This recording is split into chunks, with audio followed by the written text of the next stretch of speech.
do share the links to your friends, your family, your loved ones. You can make videos and send in your personal wishes to him. You can make a graphics board, and let's just float it all through the week to let him know that we love him and we are privileged to be a part of his Gospel Manager platform and family. Now, I'm not alone. The true shepherd, our mentor, our father, is in the studio with me. I'll leave the floor now for him to give his opening remarks and set the course for this weekend episode. Good morning, Dad, and welcome. Good morning. Fine, thank you, sir. Learnable decisions. As I try to reminisce a lot connecting to life, learnable decisions should be something we must practically get engaged. You have to study before you take decisions. Those who don't study before taking decisions, they get themselves into boxes of unkind conversations. You must have a studying decision. You study, you read. When I mean learnable decision, it means you ask questions, you take instructions, and that helps you. And that forms your choices. It's learnable decisions that forms the kind of choices we make. And as I go older with life, I discover that people don't learn. They don't study before they take decisions. And prophetically, when you do that, in the future, if you didn't really pray, ask questions, it becomes an unconducted situation. And decisions sometimes are taken from the angle of self-interest, from the angle of self-motivation, from the angle of self-alternatives. Somebody can just take a decision because of an alternative somewhere. Self-sentiment, where a family, so we took it at the expense of family. Or I took it at the expense of something I feel. So, and it's affecting a lot of systems on the earth today. People are losing grip of their future without knowing. For example, you take a decision a decision to eat the fruit. And then after you were told not to eat the fruit, and Adam chose to eat the fruit. And the Bible says death came through him. So that means he had the right to stop the decision, but he allowed the decision to flow. And that's the problem with man. We allow decisions and choices to flow and break the prophetic potential of the future. But you can only guess what will happen, but you cannot really tell what will happen if you don't have the ears and the heart of God in your spirit, man. Because God needs to lead you. If Adam has heard what he was told in Genesis chapter 2, from verse 16 to 17, the day you eat this fruit, you will die. That was enough to scare Adam from making decisions and choices that will put him into a consequence or consequency that will lead to death. So let's be careful. Sometimes, if we dive into these decisions that are not learnable, they are not instructional based, in the midst of 10, 9 have always ended wrong. And even the one that ended right simply means the person had to do extra to get it right. So we need to start learning before we take decisions and before we make choices. Because Adam, no matter how powerful his future was, he ended up not fulfilling it as promised. Thank you. Thank you so much, sir. What a way to start today's episode. We must consciously make learnable decisions, and that is so profound. Now we're going to start the questions from a question sent yesterday at the course of the midweek service. And this person says, "Good morning, sir. I truly enjoyed the teaching yesterday, and now I know the expressions I must take around my prophet, especially in his peak days. But sir, I would want to ask the question from 2 Samuel 6:20 that you touched yesterday, and in trying to understand why Uzziah died, touching the ark, trying to help the ark, why Obed-Edom served the ark and he was blessed, And David served the act by dancing, and he attracted the presence of God to his life, like you said. Sir, please, can you expatiate on this? Those three characters are, I try to bring them to our domestic life today. Uzziah, the Uzziah kind of people are the people who feel they know better. They know there's a procedure, but they choose to do it their own way. Okay. And they give reasons why they did it. Uzziah said the ark was about to fall, so I tried to help. But there was a procedure. He may not be the one that was supposed to help that ark. He was not meant to touch it. Some other people have been selectively selected for that decision to be carried out. But he went to do what he was not asked to do. But sometimes we try to do what we feel we have to do, not what you are supposed to do. So, and that's what we are to do. Those are the Uzziah's kind of people. They know they are not supposed to do that, but they do it. And then there are consequences in everything we do in life. And a lot of people today are living the Uzziah's life. They are dead, but alive. Some marriages are dead, but alive. Some families are dead, but alive. They are together in a carnal state, but they are dead as a family. Some people are doing businesses, they are dead in that business. Some people are running churches, they are dead. They were told not to start that church. They were asked not to start the church. It's not time to start the church. Yes. They dived into starting the church. They are trying to help God to do what God should do. Some families are trying to instruct God. This is what we want. Some careers are trying. So all of that is the Uzziah's attitude. They take decisions when they are supposed to take decisions. Instead of them to receive decisions, they give the instructions. And that's where some people are. They always want to give the instructions instead of receiving instruction. But to Obed-Edom, simple. For the act to prosper means Obed-Edom knew what to do. There is helping God and there is honoring God. Obed-Edom honored God. He knew that God has a way of life. So he gave God what to bring the best out. If you bring the best out of anything that can bless you, you'll be blessed. Even when others are not blessed, you'll be blessed because Obed-Edom gave what God expects. And David studied the both men. And that was a wise man. He studied what killed Uzziah and what blessed Obed-Edom. So he came out with the policy. If these two persons did this and this happened to them, then I'm not going to make a mistake of what Uzziah did or Obed-Edom did. So I will do it different. What am I going to do? I will bring to a level where God will see me humble by dancing on the street just for the Lord. And I will parade singers to dance with me. I'll gather the whole Israel. So that Obed-Edom did not do, that Uzziah did not do. And David brought that's why we must learn the lessons of people's failure and people's success. David studied the lesson of Uzziah's failure and Obed-Edom's success and came out with a major plan that brought God faster to his life. And that God never left him till he died. Maybe he left Obed-Edom after 3 months. It killed Uzziah. It's the same God. But to David, he stayed with him for life. The lesson here is simple. For David's angle, learn the mistakes of others and don't repeat their mistakes. Learn how others succeeded so you can succeed better than them. Thank you. Thank you so much, sir. Very profound. And while God's servant was speaking, someone said, this is truly powerful and rich. But sir, please, how do we know when we are beginning to act like the Uzziahs, especially in our marriages and in our businesses, like you mentioned?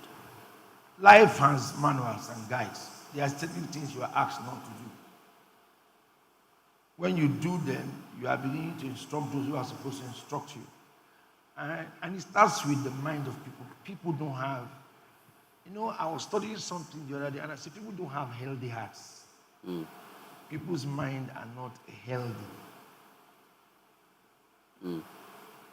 Somebody will say he wants to help you, but he's doing things to help you, but he's breaking all the laws you created, but he's claiming to help you. For example, I'm a pastor of a church, and then you say you want to help the church to grow, but I kept laws around the church, and then you are breaking them. I say you break them because you want the church to grow. How does that sound? And that's what people do. They break laws and say they are doing it for the interest of a thing. By that thing you are doing, you are breaking the law you are kept. Yes. And the law is what progresses, not your help. And so that is what is happening to families, to even churches today. So people don't know that it is the law you obey that progresses a thing, not how quick you want to help whoever you think you have to help, or God's too. People claim they are trying to help God. You know, there are people who feel giving to the man of God, they are helping him. Some don't see a need to give.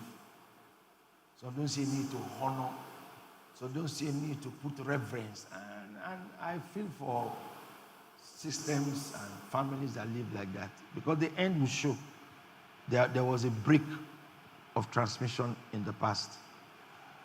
And it will play in the end of that family, in the end of that church, in the end of that career, because you break the law at one time in your life. And these things are very, very personal. We must be very spiritual and handle matters of that nature. Because Uzziah had no problem. He had no problem if he has understood the cultures and the studies that were around that ark. He wouldn't have gone close to it. Yes. You know, some people just do things at some level of privilege that they have. They just act. And when they do those things, they limit the opportunities of the future, if it is God that is involved in it. Because sometimes it's God that is leading you, and you choose to. Obadiah choose to lead himself. Uzziah choose to lead himself. David rightly said, I can't take this wicked act to my house out of fear. But when he understood that it was obedience that was the problem, you know that if Uzziah has done what he was supposed to do correctly, God will not have killed him. So that means you may be right before the sight of man and be wrong before God. Yes. And sometimes people are right before men, before family, before friends, before colleague, but they are not right. That's not what God asked them to do. And after a few years ahead, the law you broke begin to play against you. You now begin to retrace back to know where is the problem, why am I having these issues? But you destroyed the law 10, 20 years ago in your life. And because there's a track that leads every man to a place. If you are asked to take a certain route to start your life, and you deviated and started your life differently, the way you end will be wrongly. Just imagine David never allowed himself to go when Samuel anointed him, and then he now went to that camp to give his brothers food. If he had disobeyed, we don't talk about that. If he had disobeyed his biological father, that day that he was not going to give that food to his brothers, he would have lost that destiny. He wouldn't have killed Goliath, and that was a prime for everything that David became in life. If Joseph too had refused to go to the camp to see his brothers because they were hating him, they didn't want to see him, they were envious of his vision. Some people live like that. They are envious of him, they don't want to see me, so I'm not going to go there. They hate me, they don't love me, and say I'm not going. And refuse to go see his brothers. It was that obedience that he gave to his father that led him to his brother. He entered the pit, he went to Potiphar's house and became prime minister through Pharaoh. So sometimes we are losing the track that leads us to our destiny. Not destiny itself. The track that will take you there has been lost. So you keep walking and walking and walking, and an aimless walk is no direction. As long as I've been a pastor for a while, there are aimless journeys people are taking. And then you will get there, you will succeed at a level, but you won't succeed at the full potential of your life. So let's watch our marriages. Let's watch the businesses we start. If you're starting it wrongly, go and start it right. You'll be like Uzziah, because you will end up not dying as he died, but you will die gradually in the process. These are very serious issues. Yes, sir, it's very serious, because this explains the reason why people do the right thing but are not getting the right result. Because, like you said, if David or Joseph would have disobeyed to go through that work, he wouldn't have even known that he missed something significant in his journey. But yes, you are now working, but like you said, an aimless work has no direction at all. But what I want us to talk about is the Uzziah story. And I want to say this because of a question someone has here, but I believe is relative. You had told us very clearly, and we've never heard it before anywhere, that the Uzziah's kind are those who make decisions where they ought to receive instructions.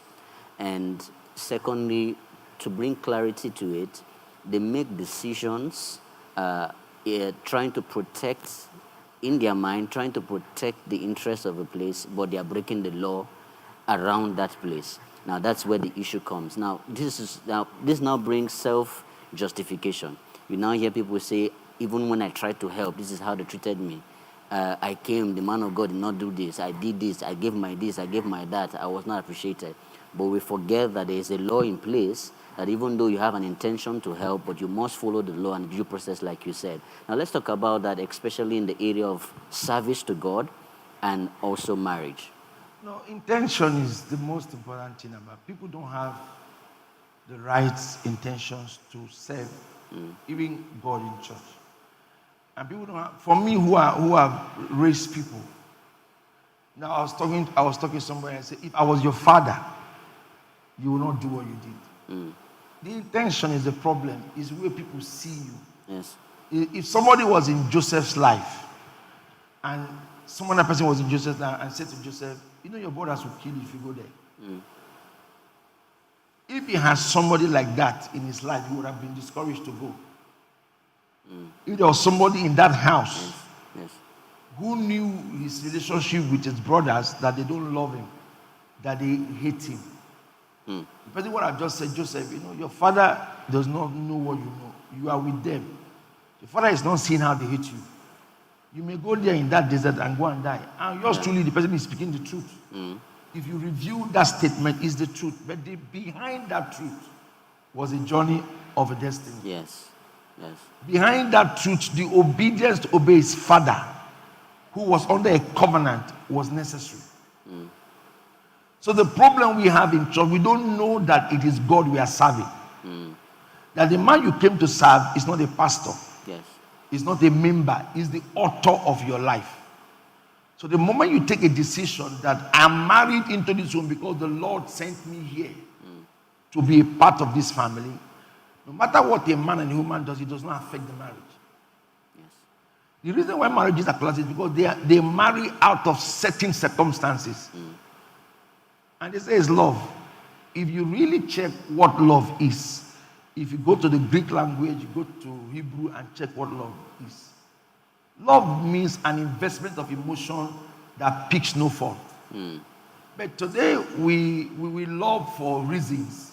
So if the person does not talk to me, if I am angry, love dies. If something happens, love dies. Love does not die. If love is genuine, it forgives, progresses, and sustains itself. But today, love can die because people are not genuinely serving God. If it is God you came to serve in a church, man cannot take you out of church. Yes. Because you didn't bring me, so you can't take me out. Yes. But when man takes you out, you came to serve man. And that's the same thing I keep talking about, followership. If you came to work for a place, and you know that that place has blessed you, no man can take you out of the place. Some other person's attitude should not define your actions. Yes. Some other person's statement should not define your actions. Yes. Some other person's behavior. I have a stand in life. Not even my father, blessed memory, would define how I progress with my life. You know why? We don't have the same destiny. We don't have, he has not seen what I have seen. Though he is my father, but he will not define that for me. Destiny does not have a family name attached to it. Destiny is a destination that has your image and your name attached to it. We didn't know of Barack Obama, but we are hearing of Barack Obama today. We don't know of his children, what they have become. Yes. We don't know what those kids have become. Yes. But we know what Barack has become in his lifetime, because these things a destination. And you must know, if you want to serve God, you must know God and love Him. If you want to start anything in life, know that thing and love it. So no man can take you out of it. And that was what David did. David knew that it was God that helped him. So what did he do? He studied what made others fail and succeeded. And notice one thing. If I honor God better, my result will come better. Yes. So you see, he discovered what to do. And that kept him with God till he died. Thank you. Thank you so much, sir. Wow, this is a lot to digest from this opening remarks here in Gospel Manager. This is why God's servant had created this platform, to really enlighten us so that we can make direct, intelligent, and spiritual decisions in every area of our lives: ministry, business, parenting, marriage, relationships, and even making a decision of a girl to date or a boy to date. And this is why Gospel Manager is here. So please keep sending in your questions, and take this time now to send your friend, your family, your loved one the link of this episode so they could be part of this conversation and listen to this incredible wisdom we are enjoying here in Gospel Manager. Now we're going to take the verse question on ministry, and this is from Pastor Nduka. He says, "Good morning, sir. Sir, please, I had listened to you in the previous episode on Monday, but sir, please, how can a minister periodically review their motives to ensure that they are still serving God and not seeking validation from people or members?" See, one of the things that I feel, let me use the word, that I'm led to review about life is spend some time to check yourself. There are regrets I have. The regrets is commitment. And I defined it into three parts. Committing yourself to people who don't deserve it. Committing yourself to people who don't have your own interest. Committing yourself to people who don't consider you. So those things it's a review. Now, if you're a pastor, one of the best things you should do first is to commit yourself to God. And then 2, commit yourself to the work. And 3, commit yourself to the principles that backs the work that you do. And 3, then define your relationship with people. When you do these 4 things, and then you notice how you treat them, keep going. Look at me. I do monthly review. I'll be 50 in a few days. I'm trying to check what I have done in 50 years of my life. Not houses or car. How have I lived my life as a person? What have I built? What kind of people have I raised? And what do I do in the next 50 years of my life that will be different from the next 50 years of my life? Those questions have been asked. And if you come to my table, I'm writing down. I wrote something yesterday. I said, check your imagination, check your mouth, check your feet, and check your hands. I'm trying to define it. And when I come to a conclusion, I'm going to define it. So I'm trying to check myself. I'm not trying to look at what I did not do, or the mistakes I made, or the people I feel I met. Those things have come and gone. It's what I'm going to do with my life for the next 50 years. What am I supposed to do about situations that are always coming to my life, like a reoccurrency in my life? How do I handle this kind of situation so I don't be a part of it anymore? How do I deal with this, deal with that? So those questions you ask personally. And then 2, you go seek advice. I believe that advice is one of in the Western world, they pay for consultation. We don't do it here. I don't know how people can take decisions. Sometimes I am shocked. And it's not demonic. It's the mind of people are not healthy in the mind. For example, I told you that this thing is bad. And I have told you, you left and did not work towards making sure the thing is solved. So when I see that kind of behavior, it just tells me that people don't think. People don't spend time to reason about them. I'm not talking about you sitting there, you're talking about me. People can sit down, all they do is to think about other people. You're just thinking about other people, discussing people, talking about other people. Everything is about another man. You're not sitting down to think about yourself. Where you are making mistakes, what you are doing right, and how can I better myself?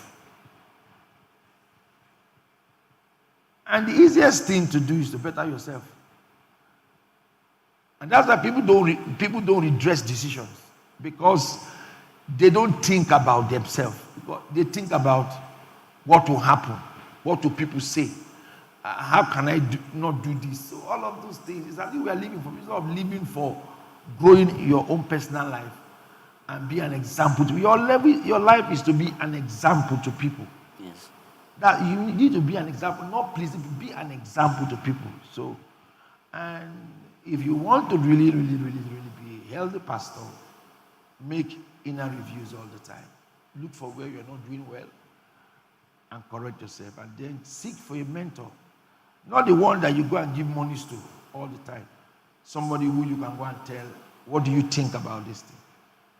This is what I want to do. Should I go ahead and do it? Because decision making, look at me please. When a child, for example, a child is advising the parents. For example, you have a child at home, and the child takes decisions to influence the parents' actions, and the parents cannot identify that this child is lying, this child is wayward.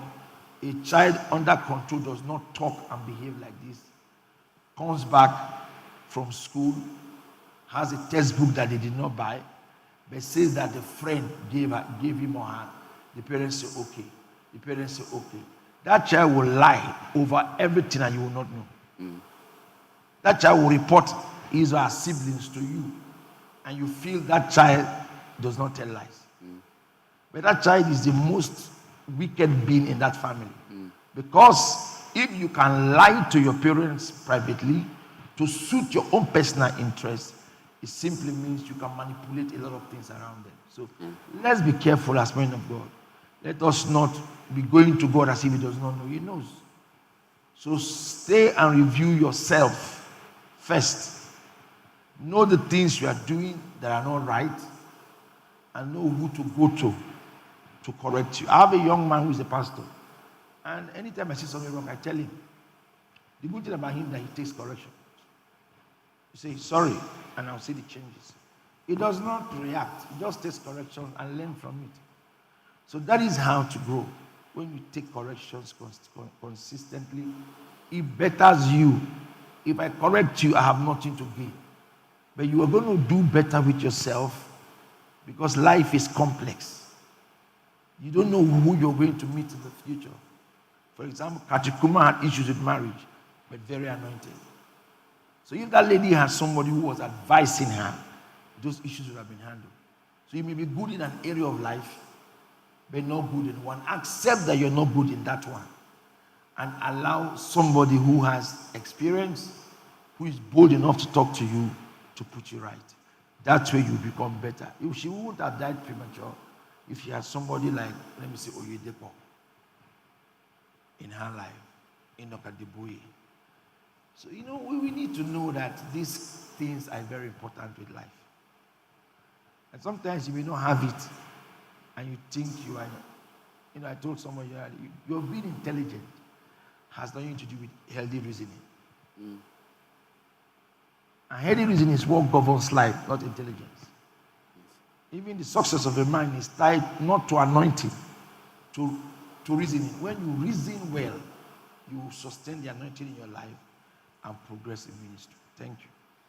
Thank you very much, sir. Now we're going to take this next question. It comes with a very long story, 3 pages, but I am going to paraphrase it with an example. And this is from Miss Adora. So when you hear this, you know it's your question we are taking. But for want of time, we can't take all the stories.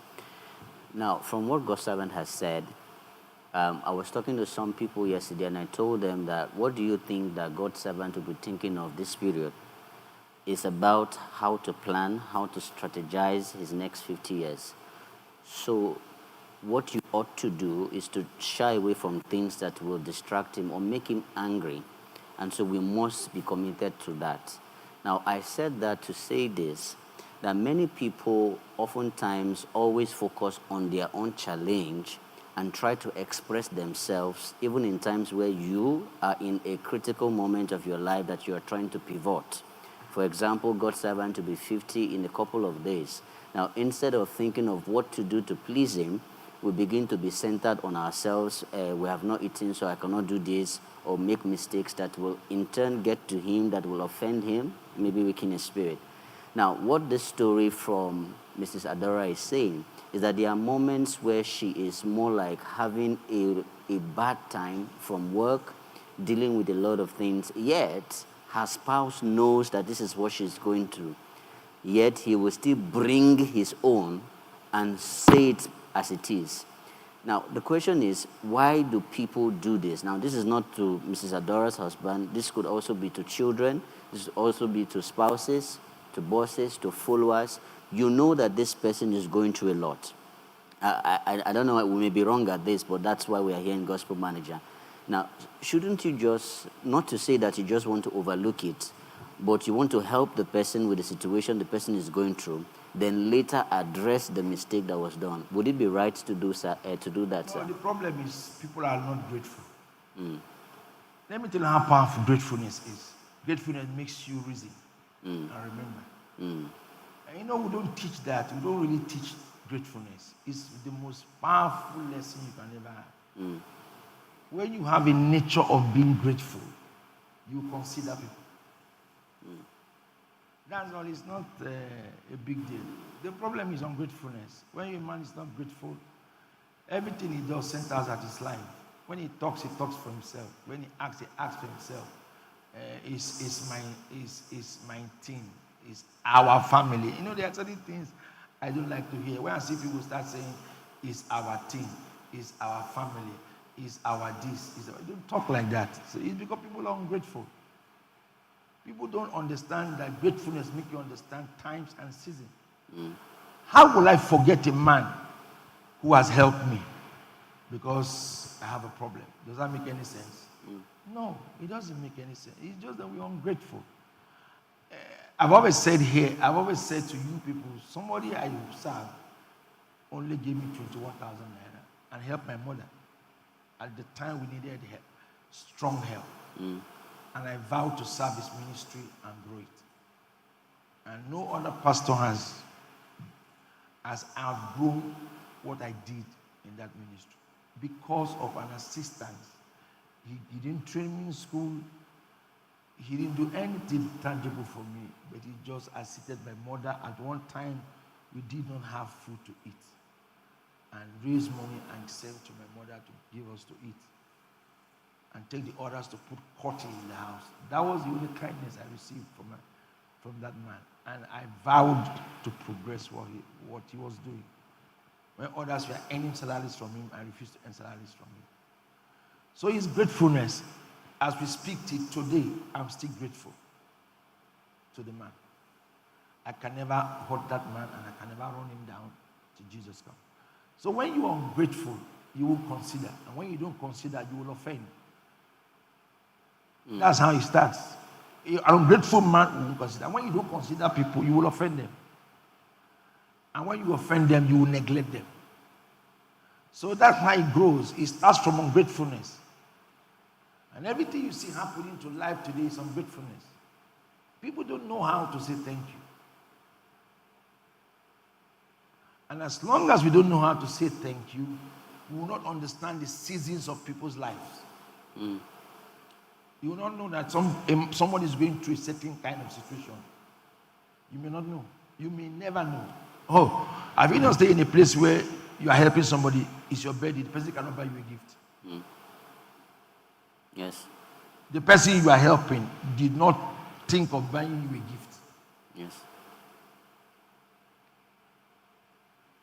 But we'll talk about his own problems in the day of your birthday and bring attitude to you that you're not seeing him even when he's complaining. It's a very, very complicated environment to find ourselves. And that's why progress is now very limited.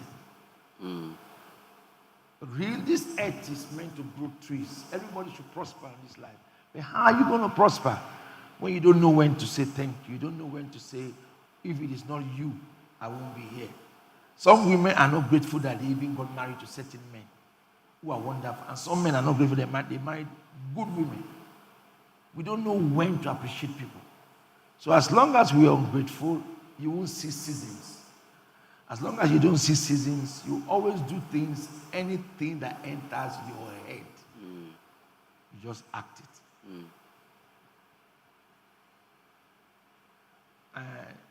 Just check the end of people. Just check how people end today. Check their end. Check people's trajectory, how they end. Because people don't end well anymore. More prayers today, more sophistication, more exposure, but our growth level is poor. Dangote became wealthy before this age. He's still wealthy till now. Nobody has outgrown him. The $10 became rich before now. They are still rich. No young generational fellow in this age. Alakija is the 90s, the 80s. They are still rich today. Warren Buffett, Elon Musk, Bill Gates. These guys have been rich for decades. The Amazons. Who are the generational young folks? As Zuckerberg beat them? No, the Twitter guy has he beat them? No. Because that is why their monies goes to charity. Because they are trying to return back thanksgiving to people. So the problem, if you want to solve that, is to be grateful first. When you're grateful, you will consider somebody, this guy is not okay. Let me not take my problem to him now. Let me make sure he's fine. This is not this time to do this thing to him or to do this thing to her. When we consider, we will not offend people. I know what that does. You will not live in peace. Check somebody who does not love the people that he's staying with. You will pick everything against them. Every statement, every action will be picked. Go to where that person goes to and loves everybody. We will not see errors. So he's and the people that the person is not playing with are the people the person needs to. Those people are the ones adding to the person's life. Where the person goes to, you don't add to the person's life. They are just there. And it's a bad setup on their heart. And if we don't handle these issues, people will not fulfill their potentials, they will not grow effectively, and they will not succeed the way they're supposed to succeed. I will not support anyone in life the way I will support the one who has done much with my life. You know why? God sees you, not who you're connected to. It's who you are considering to help that was there when nobody was there for you. You were supposed to die, and that person stood to give you life. There is no other gratitude in life you should give than recognizing that that person is the most important source of my life. You were supposed to be put to shame. You don't have money to pay house rent. You don't have a place to stay. And somebody give you accommodation at the time of your shame. That person, anything you become tomorrow, you should put that person first. You didn't have the sense to go to school. Somebody was there to sell a jewelry to put in school. That parent that did that should be somebody you should treasure for life. A brother who has his own needs stood to help you at the time of your need. That thing should be taken serious. But we know we trivialize a lot of things in life. And that's why man is suffering today. Man is suffering today. Just imagine a mother who looks at her husband and take all the kids to go and kneel down and tell their father thank you for the effort he's putting into to help them. But they think it's obligatory. It's his right to take care of the kids. But they don't know what he goes through. It's like people who come here to work in this company and they push me barrel. Sometimes I look at these men. They come every day. They come Monday to Saturday. The wife did not come with him. And that man can go home now and eat food. And the woman will tell him there's no food in the house. And it's that thing that he's pushing to provide for his family. And then the woman tells him arrogantly, there's no food in the house, and walk away. So the man will sit down and look at himself and still go back to work the next day with empty stomach. It's everywhere. Pastors have been treated like that. Families have been treated like that. Everywhere is everywhere. Everywhere. If you're not careful, you hurt yourself because of how you try to help everybody, and they end up telling you that there's no need for that. When I needed you, you were there, but right now I don't think I need you anymore. So we must get to the place where we can say thank you, no matter what we feel about ourselves. And if that family keeps telling that man thank you, he will labor more for them. I told one time when we were trying to build here, he was sitting somewhere in the place. I just said, come. He says, sir, anytime I go back home, I can't eat. He said, the food is not enough, so the what I make, I try to make sure that the family eats more, I eat little. But who is working more? He's the man. And he's the one eating little. And then the wife will insult him, and the children will dishonor him. That is what leads to people dying prematurely. Because we are not grateful for what God has given us as a privilege. Yes. So you see people dying, having health issues. People are the reasons for those kind of situations in people's life. And if you're not close to God as you're supposed to be, you will end up hurting yourself in the process. But I'm encouraging everyone to don't depend on the gratefulness of people. Depend on God and let it be your source of strength. Thank you. Thank you so much, sir. Yeah. So much to soak in. But whilst you were talking, I had to go to, because I know I had gone through the question from Ijoma. But before I read her question, because it's in line with gratefulness. Now, her question says, what do I do in a situation whereby on my birthdays, my husband does not even tend to celebrate me? He rather, for example, in the last one, he rather went to watch an Arsenal match, came back with his friends and did not even say happy birthday. But on his birthday, I go at length to surprise him. The last one, I got a saxophonist, got cake, got my friends. He only said thank you, which I'm grateful for. But on my own, I don't tend to get things. Now, the reason why I want us to talk about this is I know somebody, I'm saying this for the very first time, I know somebody who you saw through school, and then the person left, and later I overheard someone saying that the reason why he left was because the course that he went to study was not the course he wanted to study.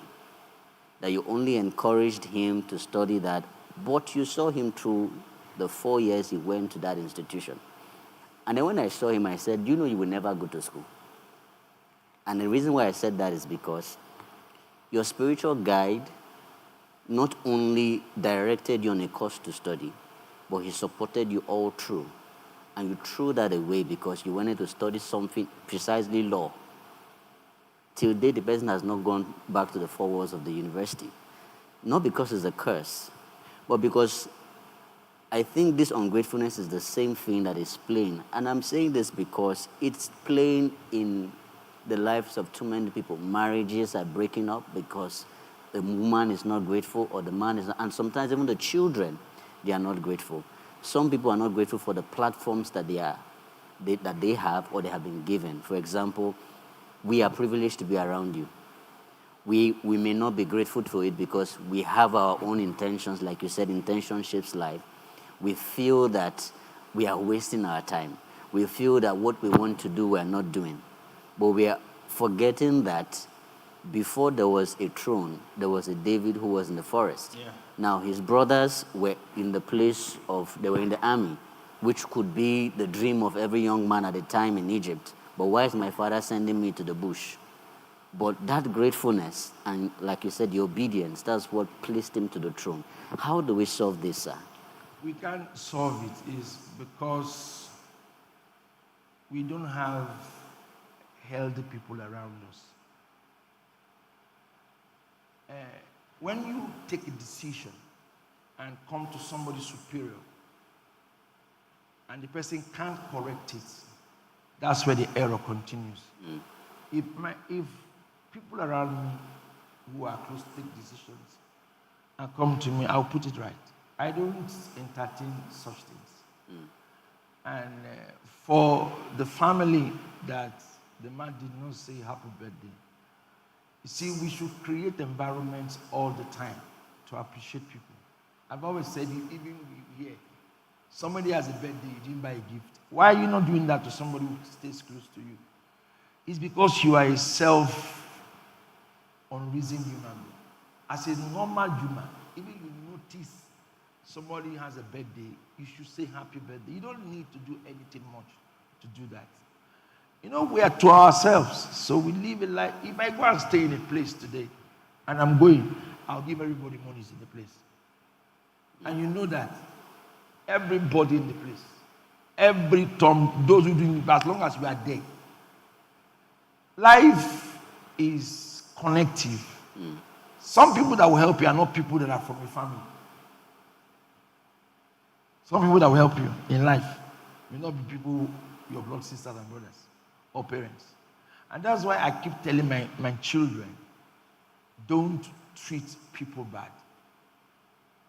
Because you can't tell whose advantage you can eat from tomorrow. So for the other one, we can't change ungratefulness. It's late. It's too late because we don't have good people around us anymore. We don't have. Because if we have, mistake will be I said something the other day. Was he here or in church?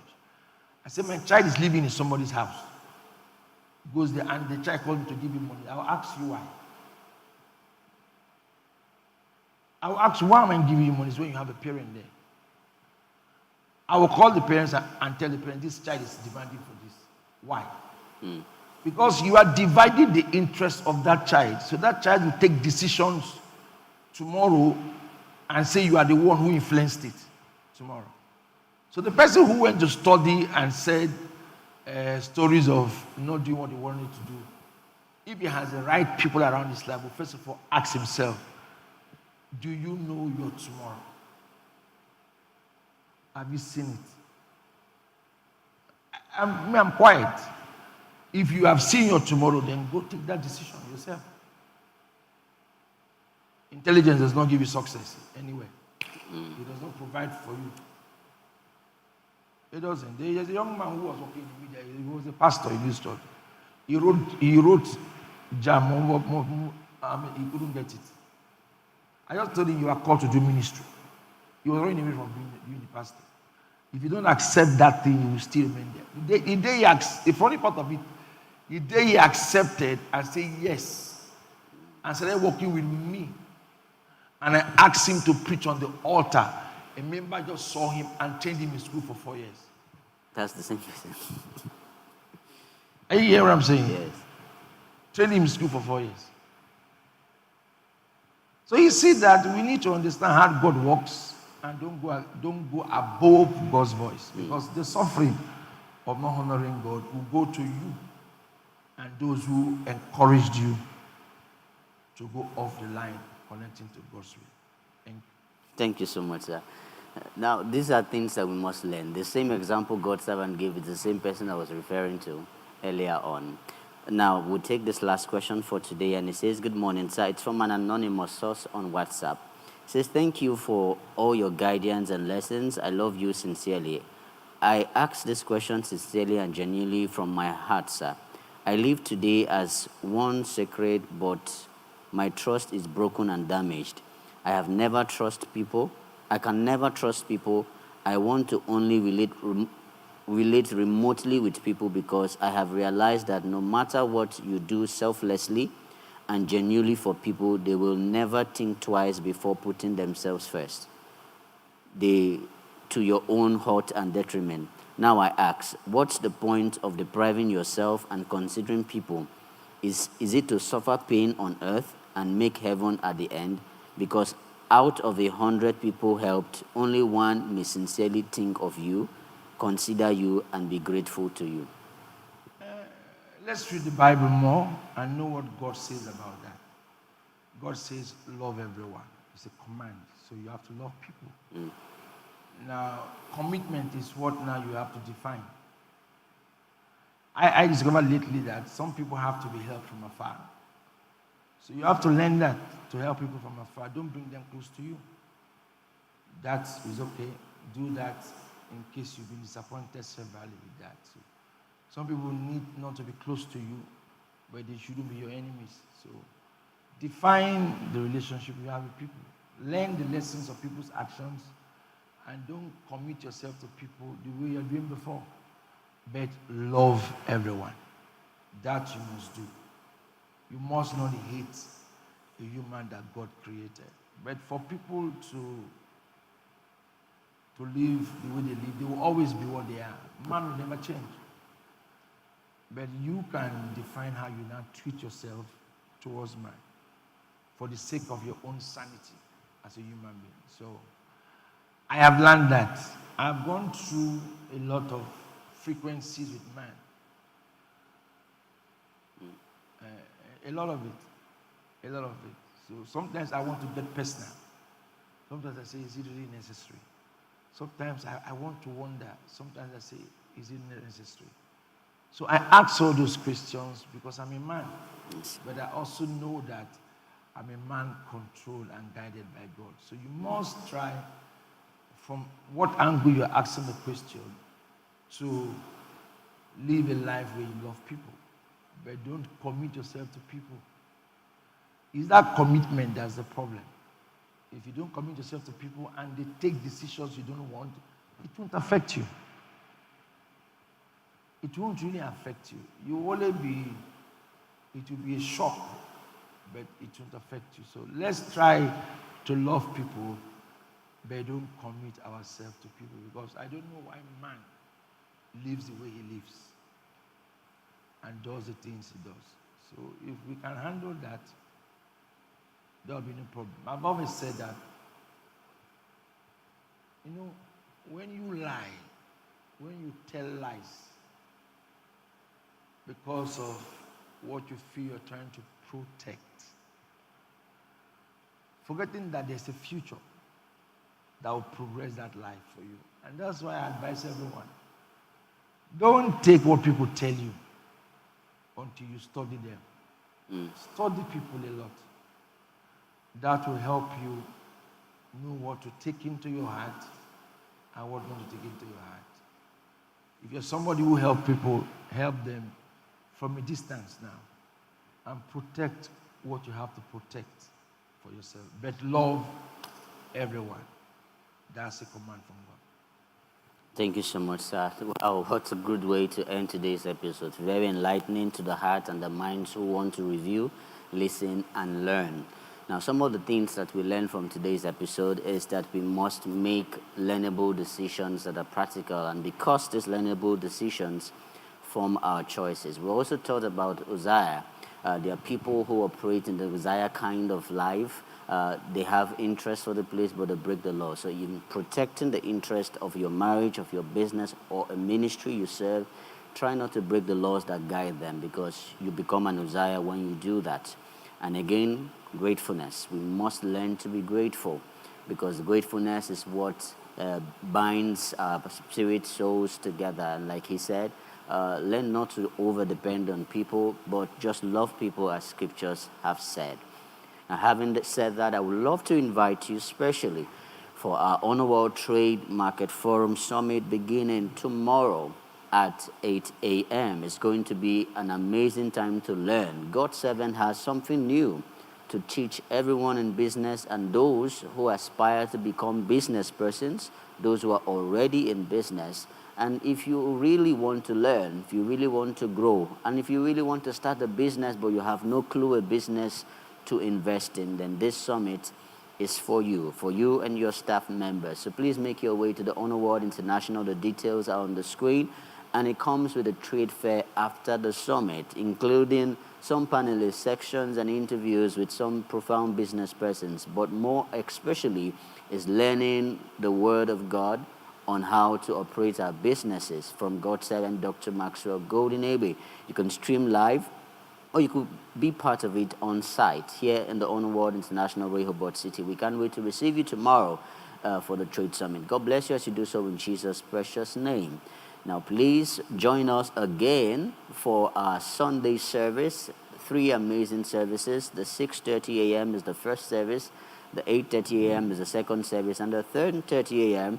is the third service. It promises to be mind-blowing as we are positioning ourselves to be recipients of the blessing from God and through his prophet, Dr. Maxwell Golden Egbe, as he turns 50 on Saturday the 21st of March 2026. So please join us for the remarkable services. Our doors, our aisles are open. You can also stream live if you are not in the city of Asaba. And please, we would like to hear from you the messages that you may have for God's servant as it is 8 days away to his 50th. You could do a video and send to us. You could do a graphic quote, whatever it is, whatever his life had been a blessing to you, whether you are here in the city or outside the city.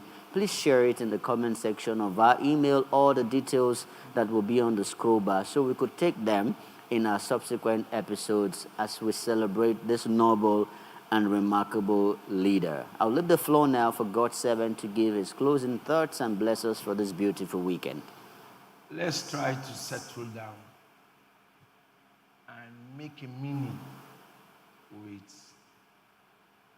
our lives. And as I grow older, I'm trying to learn one thing. People's approval from your end is a sign of stupidity.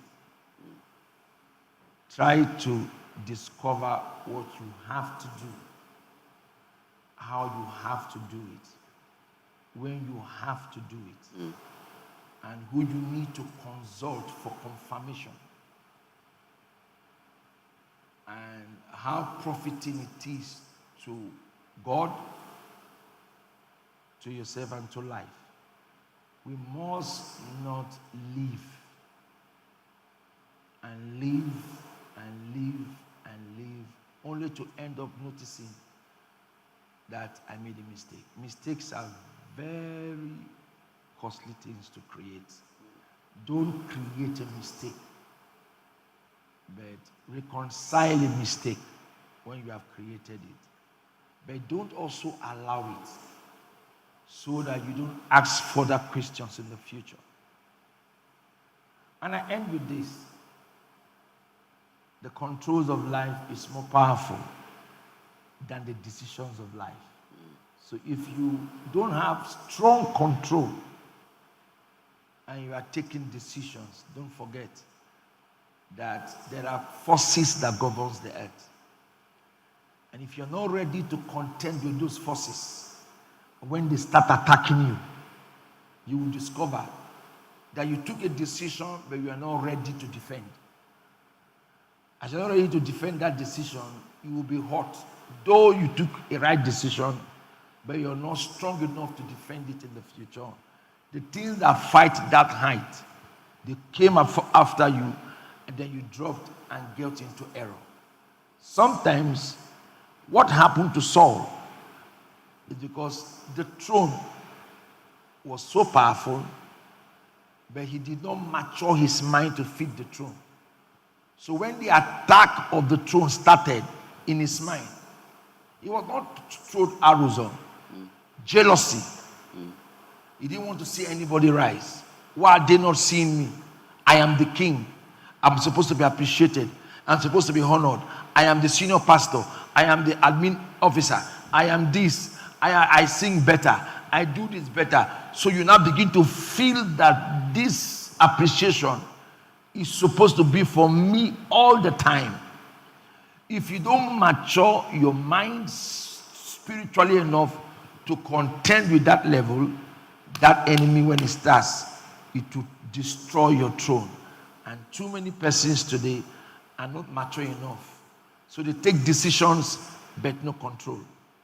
They take decisions, no control to match. So because there's no control to match, the decisions will end up corrupting their future and they will end unplanned. So I pray for everyone, don't end unplanned. Grow your control before taking a decision. So when the demons begin to attack the decisions, your control will fight the decision. Stay blessed and have the best weekend. All right, strong controls birth powerful decisions. So make one now, and so your life will begin to flourish in all areas and aspects of life. Life is beautiful. You, my friend, you can handle it. Gospel Manager returns on Monday. We can't wait to see you. God bless you.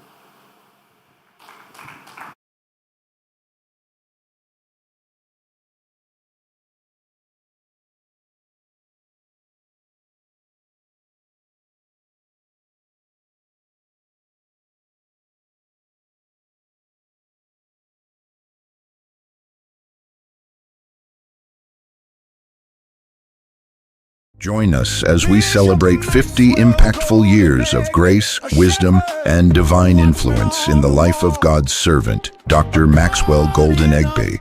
Theme, Made by the Blessing. From March 19th to 29th, 2026, it will be 10 days of impartation, celebration, leadership conversations, community impact, and Thanksgiving. Program schedule, Thursday 19th to Friday 20th of March 2026. The colloquium, 9 a.m. and 2 p.m. Saturday 21st March 2026. Prayers with the celebrant, Father's Blessing, and Dr. Maxwell G. Egbe Foundation, NGO. Activities, 8 a.m., 10 a.m., and 12 noon. Monday 23rd to Tuesday 24th of March 2026. Ministers Conference, 8 a.m. and 4 p.m. Wednesday 25th of March 2026. Our beloved First Lady's birthday. School debate, 9 a.m. Celebration, 4 p.m. Thursday 26th to Friday 27th March 2026. Football match, 8 a.m. 28th, 2026. Evangelism rally around Asaba,